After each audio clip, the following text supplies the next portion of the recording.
Namaskaram, once again, 7th International Day of Yoga, 7th anniversary of this wonderful possibility of yoga being acknowledged as a science of inner well-being. Not a religion, not a belief system, not a philosophy or ideology, but the science of inner well-being. As there are sciences for external well-being, this is a science for inner well-being. On this day, over 15,000 years ago, Adi Yogi turned south. As the sun's trajectory in relation to the planet turns south on this day, it's called the summer solstice. On this day, he turned south and began to propound the science of yoga. So this is a day that's been declared as International Day of Yoga. This particular International Day of Yoga is more significant than ever before. Simply because of the pandemic, we have realized as a generation of people how our lives can be just turned upside down. All of a sudden, without warning, the pandemic. So at a time like this, building a vibrant and resilient body, a joyful and focused mind, and indefatigable sense of energy within you is most essential to fight these external invasions, which scientists are predicting may happen again and again. Still, the pandemic is not over. We cannot say this is post-pandemic. This is pandemic season still.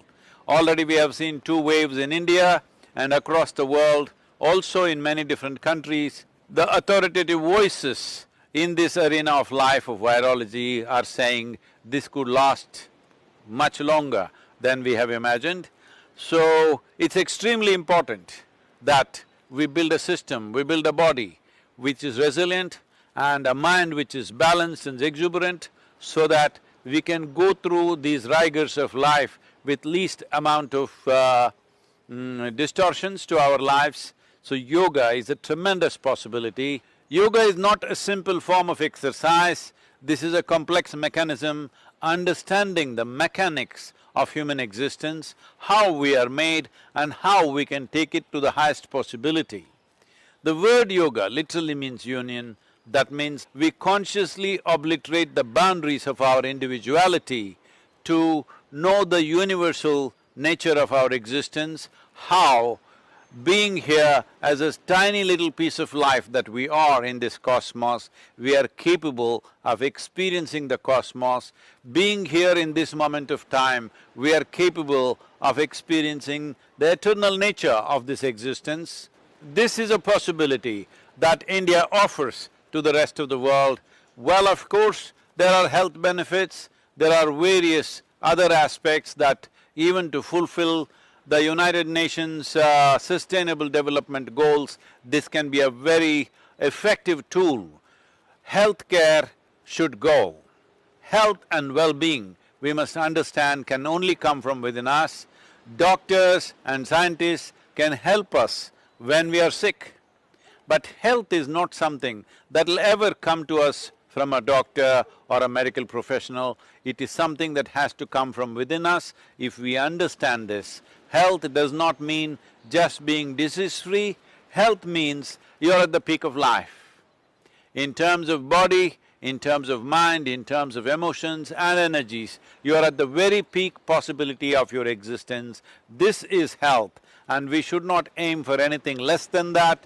Yoga has this potency, yoga has the necessary science and technology to deliver you there. These tools of self-transformation, these technologies for well-being must be employed by everybody in their lives. We at Isha, particularly for this pandemic situation, this pandemic world that we are in right now, we have created a small package which will enhance the immune system and also bring equanimity to your mind and vibrancy to your body. This is a very simple package, investing a few minutes a day, free of cost. It's available online, please make use of it. It is available in full detail and depth for those who are interested, and in a simple package for those who want to just do a simple practice. It is available everywhere, free of cost, and dedicated volunteers are always on call to attend to these possibilities with you and make sure that you benefit from this. Every human being on this planet should make use of it. It's my wish and my blessing.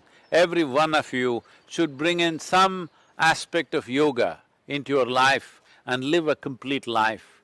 It doesn't matter, pandemic has come our way, that is the reality, but we have to come on top of this. We have to come out successfully out of this situation, not be crushed by this situation. We as human beings are capable of this. I will once again repeat that this time around, this pandemic, the sole carrier of this virus is the human being.